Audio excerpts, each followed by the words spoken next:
बचपन से ही ख्वाहिश थी बड़े से बंगले में रहने की। मेरी यही ख्वाहिश तब पूरी हुई जब मेरे पति को ऑफिस की तरफ से एक बड़ा सा बंगला किराए पर मिला। बंगला क्या था, एक बड़ी सी हवेली थी। उसमें 5-6 कमरे थे। घर के बीच में पुरानी हवेलियों की तरह आंगन था जो ऊपर से खुला था। बाहर बड़ा सा बगीचा था और एक बहुत ही पुराना पीपल का पेड़ था। उस पेड़ को देख के बहुत ही अजीब सा एहसास हुआ। कुछ पल उसको एकटक देखती रही, फिर अचानक लगा जैसे किसी ने हल्का सा धक्का दिया हो। पर ज़्यादा गौर न करते हुए मैं घर के अंदर चली गई। बच्चे तो मानो बहुत ही ज़्यादा खुश थे, क्योंकि इतना बड़ा घर उनके लिए तो एक सपना था। वह एक कमरे से दूसरे कमरे में भाग रहे थे। तभी मेरे छोटे बेटे ऋषभ के चिल्लाने की आवाज़ आई। मैं और मेरे पति, जो पीछे के कमरे में सामान लगा रहे थे, भागकर आंगन में पहुंचे। ऋषभ दर्द से कर्रा रहा था। मैंने उसे डांटना शुरू कर दिया। वह रोते हुए बोला, मेरी गलती नहीं थी। अचानक किसी ने मुझे धक्का दिया और मेरा पैर मुड़ गया। उसकी बात सुनकर मेरे होश उड़ गए, क्योंकि ऐसा ही धक्का मुझे ऊपर छत पर महसूस हुआ था। मैंने आंगन के चारों तरफ नजरें दौड़ाई, पर ऐसा कुछ अजीब नहीं लगा।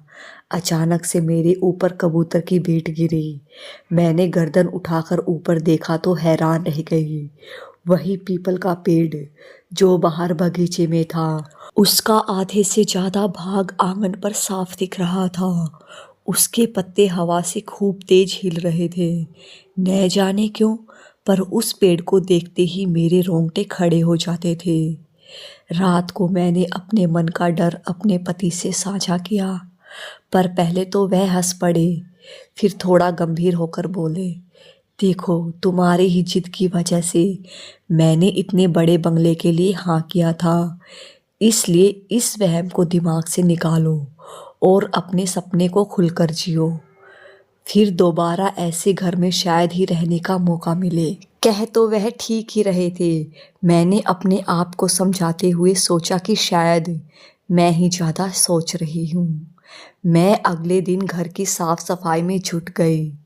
हैरानी की बात थी कि मेरे ज़्यादा पैसे देने पर भी कोई काम वाली मुझे नहीं मिल रही थी। मुझे घर के सारे काम अकेले ही करने पड़ रहे थे। झाड़ू लगाते लगाते मैं थक गई थी, तो स्टूल पर बैठकर आराम कर ही रही थी कि अचानक मेरी नज़र एक छोटे से बंद दरवाजे पर पड़ी। उस पर एक बड़ा सा ताला लगा था। पता नहीं क्यों मन हुआ उस कमरे में जाने का। मुझे तभी याद आया कि जिसने हमें घर दिलाया था, उसने एक चाबी का पुराना सा गुच्छा हमें दिया था। मैं तुरंत उस गुच्छे को खोज कर ले आई और उस कमरे का ताला खोल दिया।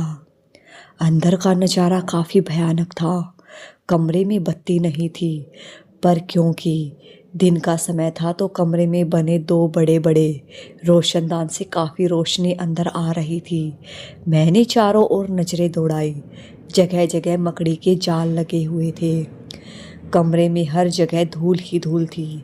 ऐसा लग रहा था कि इस कमरे को साफ किए सदियों बीत गई हों। मैं खांसते हुए अंदर की ओर धीमे कदमों से बढ़ने लगी। कमरे में पुराना कबाड़ इकट्ठा कर रखा था, पर जब मैंने उस चीज़ों को गौर से देखा तो मैं हैरान रह गई। वो संदूक, कुर्सी, मेज, मटके सब पुराने ज़माने के लग रहे थे। उन पर की गई नक्काशी 16वीं या 17वीं शताब्दी की लग रही थी, किसी राजा महाराजा के समय की। तभी मेरी नज़र एक अजीब से दिखने वाले ड्रेसिंग टेबल पर जा रुकी। उसका शीशा आधा टूटा था, पर फिर भी मेरी पूरी शक्ल उसमें दिख रही थी। मैं अनायास ही उसकी तरफ आकर्षित होती चली गई। जैसे ही उसके पास पहुंची, उसको खोलने की कोशिश करी, वह हिलने लगा। मेरे मुंह से चीख निकल पड़ी और मेरी चीखने की आवाज़ नहीं सुनाई दी। इससे पहले कि मैं कुछ करती, वह ड्रेसिंग टेबल मेरे ऊपर गिर गया। मैंने बहुत कोशिश की उसको उठाने की और खुद को निकालने की, पर ऐसा लगा मानो कोई उस पर दबाव बना रहा था। मैं बेहोश होने लगी कि तभी मुझे लगा कि किसी ने मेरा हाथ पकड़कर मुझे बाहर की तरफ खींचा। जब मुझे होश आया तो मैं अपने बिस्तर पर थी और मेरे पति, बच्चे और डॉक्टर मेरे पास खड़े थे। कुछ समझ नहीं आया कि क्या हुआ। मैं हैरानी से उनको देख रही थी। तभी मेरा बड़ा बेटा रौनक बोला, मम्मी आप उस कमरे में बेहोश पड़े थे, मैं आपको खींचकर बाहर लाया। मेरे पति मुझ पर चिल्लाते हुए बोले, वो टेबल थोड़ा सा और ऊपर गिरता तो रीढ़ की हड्डी टूट जाती। तुम भी ना मंजू, हद करती हो, इतनी भी क्या साफ सफाई करने की रहती है तुम्हें। तभी डॉक्टर बोले, शुक्र है ज़्यादा चोट नहीं आई, हल्का सा फ्रैक्चर है, हाथ में ठीक हो जाएगा। रात को मैंने अपने पति को सारी आप बीती सुनाई। मुझे ना इस घर में डर लगने लगा है। मैंने कहा, सब तुम्हारा वहम है, ऐसा कुछ नहीं है, सो जाओ, सब ठीक हो जाएगा। उन्होंने बड़े प्यार से कहा। मेरे पति अपने ऑफिस के चपरासी की बहन को घर ले आए। मंजू ये तुम्हारे काम में हाथ बटाएंगी और यहाँ ही रहेगी, रोज़ आना जाना नहीं करना पड़ेगा। मैंने उसे उसका कमरा दिखाया और उस दिन का सारा काम समझाकर अपने कमरे में वापस आ गई। इस कहानी को आगे सुनने के लिए चैनल को सब्सक्राइब और वीडियो को लाइक शेयर ज़रूर कर दीजिएगा।